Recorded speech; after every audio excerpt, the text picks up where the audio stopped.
think it's not that many videos ago that I was sat here in a t-shirt, and now I'm sat here in a t-shirt, a fleece and a raincoat, and you're like, that's happened so quick. I'm on the way to the student jobs first, so I'm gonna go in, pop and see Ben, who's running the student job. Ben's got, I think, Phil, Labby and Lewis with him today, and then I'm gonna go to, he's put the easy joist in, so I want to be there for that, 'cause it's quite, I love learning, and it's the first time we've used these joists, and I think it'll be the first, and sort of we'll be using them every job now, especially where there's soil pipes. I mean, why would you not use them? They just take, I haven't worked it out, I'll do it for this video. I'm going to work out the cost of the easy joists versus 9x2s and steels and padstones and sand cement, etc, and joist hangers and nails, because I haven't actually done it in my head. Most people just go, how much is one of those joists? 50 quid. Right, well, I can get an 8x2 for 25 quid, so bang, that's it, done. They don't, that's what I did first of all. I was like, oh, I don't know if these are going to work out. However, when you think about it from like a business point of view, and you go, well, hold on, we don't need 2 steels, so we're losing that. The padstones, obviously all the labour to do that. The joist hangers and the nails are one, because the nails are like £115 for a box, and the joist hangers aren't expensive, but they're just time consuming, to put 20 nails into each joist hanger, and you've got 50 joist hangers on each floor. So it'll be good to, I'm going to do that now. I'm going to compare the easy joist versus that, and then you've also got like the time drilling holes, and then the time retrofitting stuff, just in terms of future proofing. You've got that, you haven't got boxing in for pipes, so it's hard to do it, but I feel like we'll give it a go, and already I'm feeling like this is going to be miles better, because you can just, like, the first fix, plumbing, electric should just fly in, and like I say, we haven't got any boxing in or stuff to do then, so it'll be quicker and it'll be like a nicer finish. Like, every job we do, I feel like you can tell the jobs we've done for Brickworks, because you walk in and everything's like clean lines and there's no nibs, and because we try and go the extra mile to put steels in so that you don't see them, because that's just one thing I hate. However, one thing with the easy joist is that there's no point putting easy joist in and running a soil pipe through the floor if you put the steel at the back of the house level. You've then got to drop down and box in below the steel. So one thing of them is that you have got to drop the steel below the floor joists. This is the steel at the rear of the house that's taking brickwork, because we have to have that one in. And then I'm going to go to the Shield Road job and see Mick and see how he's getting on. So the window for that job we can pick up Wednesday, and we can pick up the same, I ordered the UPVC door for the yard like, a couple of months ago, and it's just a nightmare trying to pick it up. So hopefully we can go and pick up that window and the door, and it'll make the yard a bit better as well. We sent, the client's going to pick out the tiles and bathroom suite, etc. And what else was Mick just asking me? Oh yeah, so we're just gonna box everything off as much as we can on that job, and then I've got to go to G-Bar and hopefully finish that work now, because they are opening on Saturday, is the big night. So I need to have everything installed today. Make sure, it gives them a few days of, hammering it and seeing if there's anything. But everything I've done. So I was getting called out, every other week to G-Bar to rod the drains, and obviously now looking at it, they had like no air admittance at all, and when you flush the toilet, the water was sort of trickling through the drain. So I've I've tried to future-proof it and also make it more maintenance friendly, so that if, let's just say, because you know people flush stuff down the toilets, down the sinks, it will get a blockage. Like I'm doing everything I can to make the blockages less likely. However, if someone pours something down the drain that is completely, like there was a vape down there one day when I went round, and I was like, you know, as a plumber you don't put any tolerances in for someone flushing a vape. But yeah, I've tried to make everything accessible, bulletproof but accessible, like roddable. So yeah, hopefully they'll see the benefits of that and they won't get as many call outs. So some of you might be thinking, well, why would I do that when, you know, I'm getting call outs there? But it's just, obviously it's the way of life, isn't it? If you do a good job for someone and they get less call outs, they're more likely to ring you next time or recommend you. So yeah, I was talking to someone about that, someone else, with Joe at Cozy Living, in terms of, because we do everything and it's so hard to price every single job without just going like stupid numbers. Like this job now, we've put the stairs in, then he was like, oh, can you do any more? And we were like, well yeah, we've put the window in for you, we can do this, we can do that, we can do the electrics, we can do the plumbing, we can do the plastering, we can do the tiling. And it was just like, yeah, carry on. And like, rather than me like, you know, going like, here's a price for that, here's a price for that, here's a price for that, here's a price for that, I just said, look, there you go, there's what the lads are on, there's my overheads, that's what it needs to be at. There's like the day rates basically, and we trust us that obviously they're getting value for money out of those day rates. And definitely are, because when you're multi-skilled you get that benefit of, like, you start doing plumbing and you know you need a part and you go, oh, I can't do that now, and you go, right, okay, I'll swap to electrics and start doing that, or I'll go and board that, or I'll go and brick that up. And it's like, oh, it's raining today, rather than like coming in and doing a few hours and it raining and you being a bricklayer and going, right, I can't do anything else, I'm going to get off. It's now like, oh yeah, go and do a bit of plasterboarding inside or a bit of skimming. So yeah, definitely strings to your bow is something I always recommend, and we're always looking for people who are multi-skilled. And on that subject as well, in terms of overheads, I worked out yet last night. So I've estimated stuff and I wrote down like the big stuff. So I wrote down what I thought my overheads were, and they were 26 grand. And then since I think it was like Jan or Feb this year, I've been writing down what the actual overheads are. So anything I buy that I go, that's got nothing to do with a job, that's a pure like overhead. So diesel, insurance, you've got fleet insurance, indemnity policies, you've got, you know, tools that we're buying like for the company basically, like the road roller, stuff like that. And I think to make the company grow, I watched a really good video, I'll try and find the name of it, put it here if I can, about working out your overheads, and it was like,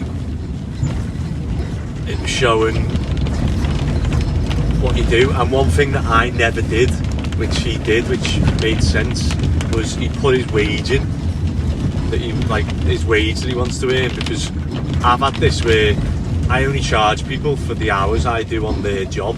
However, I spend hours and hours and hours doing all other stuff that is for their jobs, and I don't bill it, if you know what I mean. So I wrote down, I was like, right, what do I want to earn a year? So let's just say I want to earn 50 grand a year. So I add that to my overheads, and then basically add all the other overheads in, and then divide it by everything. And I go, right, if I'm driving between the jobs and I'm managing everything, I divide that by the day rates of the lads. So if we've got 10 lads, and I think it worked out, what was it? I'm gonna have to do it again. I think it was 120 a day. No, it can't have been. Oh, it's gone anyway. But let's just say it was £100 a day with the overheads. Then actually, I'm going to pull over and tell you this to keep it accurate. Because there'll be someone out there who will be interested in this. I think we're quite a small company, however I do think like our overheads are just, I don't understand how everyone does it. Like I look at the bigger ones and think, God, theirs must be ridiculous. So we were at £30,000 from sort of January, February to now, plus my wage, so that would be 80,000 divided by 260 days of the year. Yeah, so it's £310. So £310 a day, like a working day, is what I need to be charging as overheads, either for that covers like my wage and obviously all the overheads of the vans, diesel. I put diesel down as £5 grand. I worked out yesterday we're paying nearly 10 grand, so double.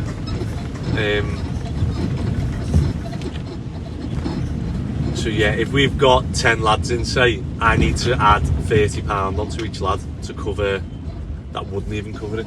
If we haven't got 10 lads, and I put £10 on the lads at the minute, so I'm basically just using my wage to cover like some of the overheads, because there's no other income coming in that's from the company that would cover those stuff, so it's just coming out of my wage basically.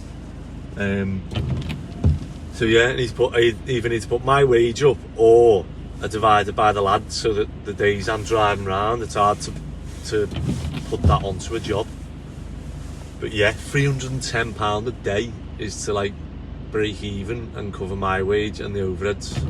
Like, that makes me think, well, I need to hire more people, because if I have more people and I'm only charging an extra £10 a day, then that's fine.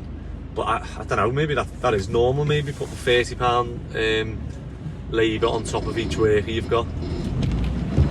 But then you start looking and thinking, well, you've got labourers on £100 a day, and then they're on £130 a day, and you're thinking, like, if I had the job and someone was like, oh yeah, I've got a labourer there for £130 a day, you'd be like, oh, it's a bit much, isn't it? Or is it? Does the world just, progress that far now? But yeah, I sort of need to look at, because we're just not, at the end of the jobs and that, I've not got money there to, that doesn't even include like growing the company, I suppose. But yeah, something definitely I'll be looking at, and looking to up prices and stuff, because everything's just going ridiculous now. Like I say, 20% extra on the fleet insurance with another year's no claims. But right, just nearly at the student job, so we'll have a look at these easy joists. Morning. They look good, don't they? Are they heavy?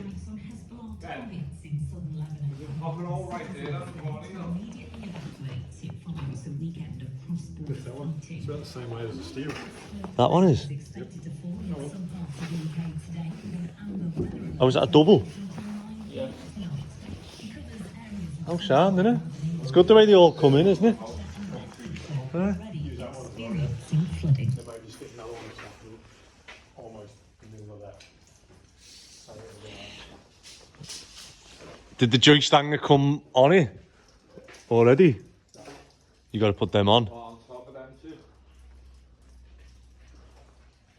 Yeah, because they will be in the way. They need to take that arch out, so we need one in the right area.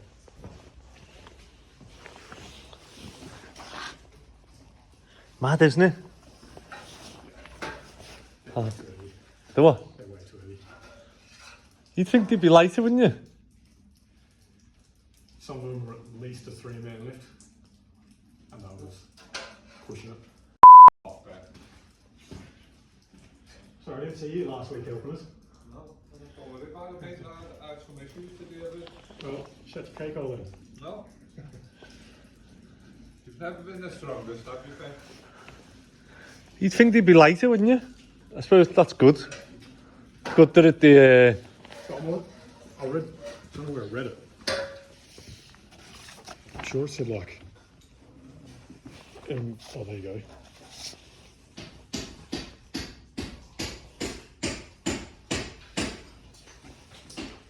Starting to doubt if the bolts we used were thick enough.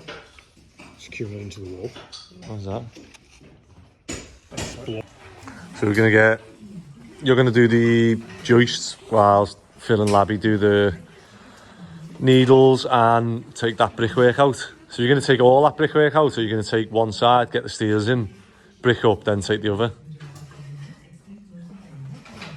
Could do that, yeah. Yeah, I'd do that. Just with it being, if it was a straight wall and a T, it'd be easy. But with it being all angled and that, you lose some of the lateral restraint, don't you? Yeah. Yeah. All right. I'll see you in a bit. You know what? Monday morning, I was just about to go to Sayers, and then I thought, no, I'm gonna go to Co-op and get some bits to leave in the van, so that I'm more likely to eat them rather than just feeling horrible off the Sayers. Decent. We've got some moisture boards, which mean we're it's getting dark in here, which must mean you're boarding in. Remember to move that fire alarm into the other room. Oh, what? Sorry, one sec. A screwy? Oh no.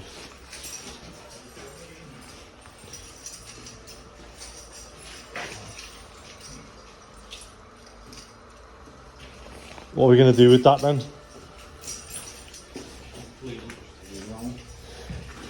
I wonder if you can put a vent here then, with it being behind the sofa, just to help it.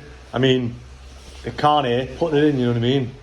Well, like a big 69-inch vent at the bottom there, and it's behind the couch, you know, you should have the vent to get on it. Yeah. Oh, I mean, it's like an addition, isn't it? You know what I mean? I had to cap it off, so it's almost put one on the top anyway, because the sink's going to come along here and box into it. Yeah. And then the shower's going to box into that around that way, so. Sounds. What else have we got? Where's Toe gone? They have a side policy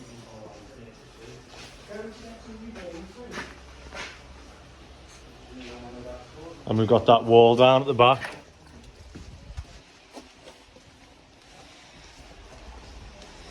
So even that's on wonky, isn't it?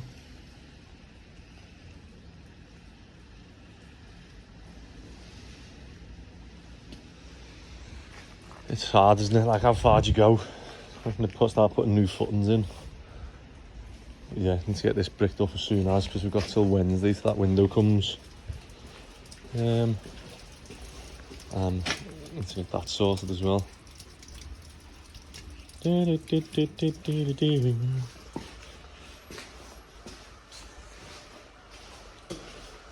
Sounds. Do you need anything off me then? He's down here. I think he's got everything. To see. Some bricks out your yard. Yeah. How many do we need? I don't know yet, mate. That wall was solid. Yeah. I have to break it with the breaker. Yeah. You'll have to get them couple more courses off, won't you? Yeah, that's it. Just that bottom bit's just wonky still, isn't it? Have you managed to get that working? Yeah. Well, Sean. Sound? So I'm just meeting the letting agent at a job that needs all fire doors redoing, and I've just been into Lidl, and I don't know if it's a good or a bad thing, but I've literally just spent like 200 quid on all bits that, but at least you know you're getting value for money, don't you? So they actually do the plasma cutter in Lidl that I've just bought, so I managed to get loads of like plasma cutter tips and I'll go through them later. So I'm just checking these fire doors. So the gap at the bottom I think is 10mm, whereas obviously that's as thick as my fingers, it's a bit bigger, but then it goes to nothing here. So when the floor's out of plumb like that, the only thing you can do is get these like drop down bits that as you they go on the other side of the door, and as the door shuts it's got like a little pin that then drops down and seals that gap. but the gap on the sides here should be between 2 and 4 mil, which obviously that bit is bigger, so obviously we could lift that up and change it, but that thing needs doing as well. But the landlord's selling it, is he? Selling it, yeah. Selling it, Yeah. and they've just flagged up that like some of the doors aren't compliant, so now you've had to do the whole shebang. All the doors. So you've gone from almost about to sell to now like what, 4.5 grand quotes for, At least, yeah. well, minimum, yeah, and then £1,500 to do a new door Each. Oh my god. And how many doors are there? 8 beds? 10 all in, yeah. 10? Bedrooms and then the rest. Wow, that's a big, that's a Not very nice invoice. that's a bad email, that, isn't it? But yeah, some of them can be done. There's a couple that do need new doors. There was just that one that was planted on the side, which you can't shave these doors too much. So when you can tell when they've been shaved, it's like this. So see where that's like come out a little bit there. Normally when these doors come, they've got a rounded edge like that.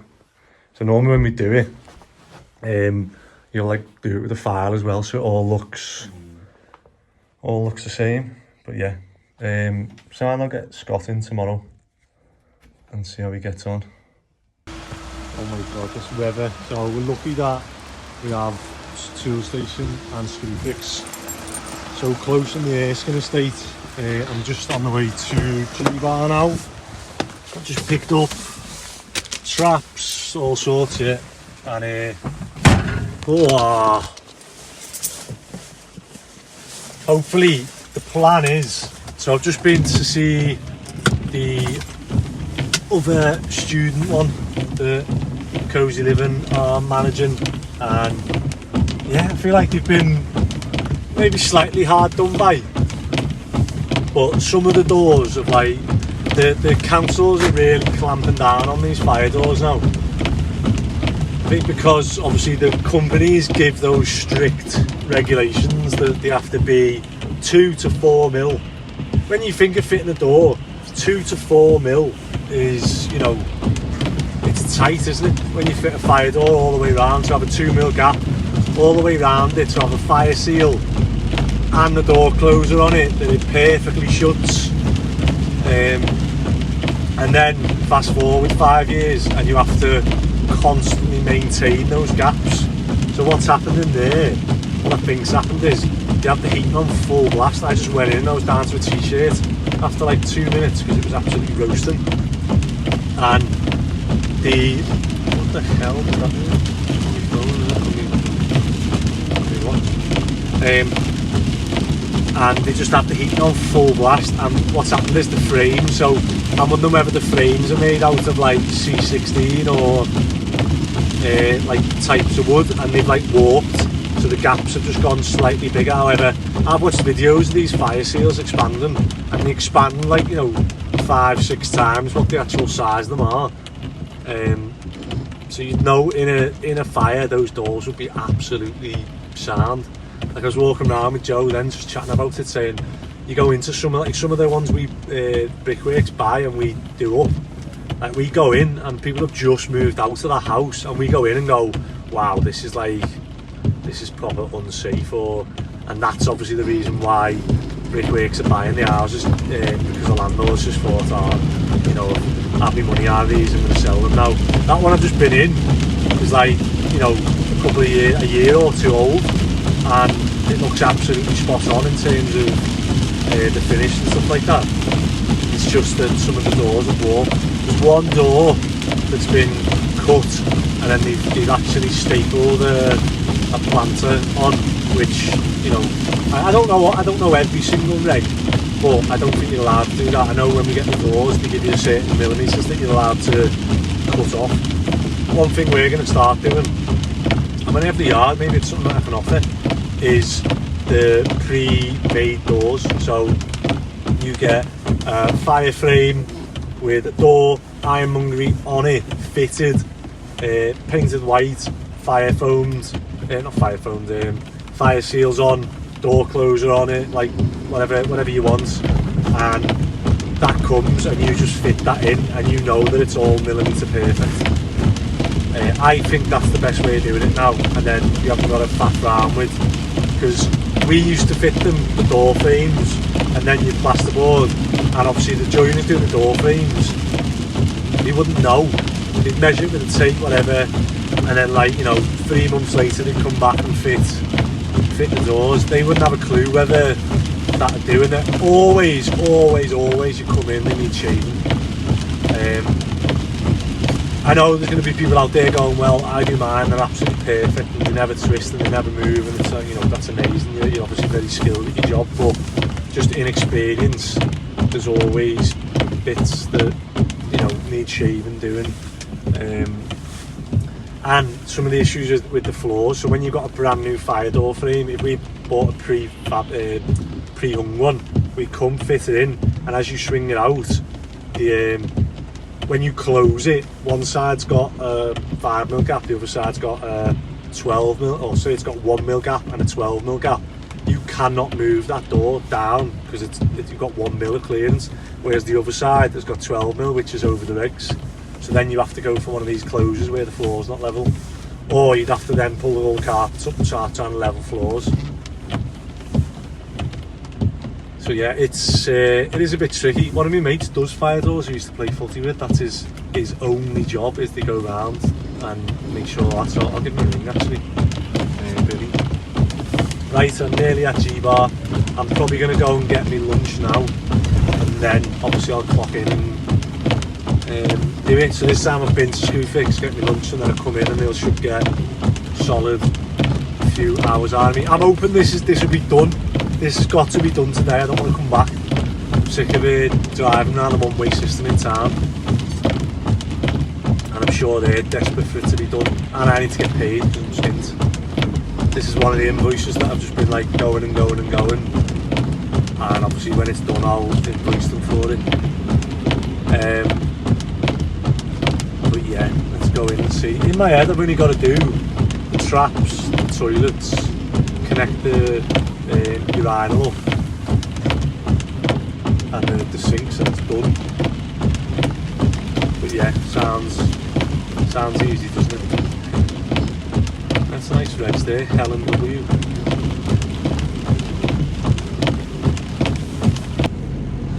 Oh, long day, and it's only nearly 5 o'clock, so I've just finished at G-Bar and it's not done. I'm waiting on like some other people to finish some boxing in work for me to fit the toilets, and then I needed a waste connector for the urinal, which was I don't even know what size it was actually. Must be a 50mm, that, even bigger. I'll Google that tonight. But yeah, definitely want to get it done tomorrow because it's just taking me ages and taking time off our jobs. And like Phil and Ben had a bit of a falling out on the student job because Phil was asking to borrow one of Ben's saws, but I've told Ben that the lads need to start having their own tools, down to like tape measures and saws and stuff. And Ben's in the same boat as me. He's moaned to me often that lads have like just took a saw out of his bag, and you know, part of the team, you let people use it, but they're using it to like cut trench block or cut aerated block or cut plastic, and then when he needs it to cut wood, it's totally blunt, and then he's getting frustrated then because then he's got to go to the shop and buy a new saw to carry on doing the job he was meant to be doing. So I've told him, look, you know, where possible, like tell them that they need to go and buy one, because there's a shop on the top of the road. So fair play to Phil, he's invested loads this month and bought loads of like electric tools, and he went up the shop, got a saw, come back, and he said he started using it and the saw was just absolutely crap, and it like was annoying him, obviously probably the saw, but then he was taking it out on Ben. So I just said to him, look, it sounds like you're getting frustrated about the saw you've bought, wasn't as good as you were expecting it to be, and so you took it out on Ben for the one who's told you to do it. And I just said, look, I'm the one who's told Ben to do that, so if there's anyone to have a go at, it's me, but like, I've told him to do it for a reason. I'm not caught up with Mick yet to see how they're getting on the knock-through job, but yeah, I've not had any calls or anything, so hopefully that means they've been productive.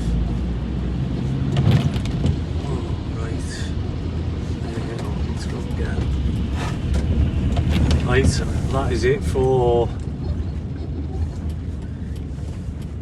I forgot what day it is. It's got to be Tuesday, is it? It's Monday. What am I on about? Wow. Oh, that's when you know you're tired, isn't it?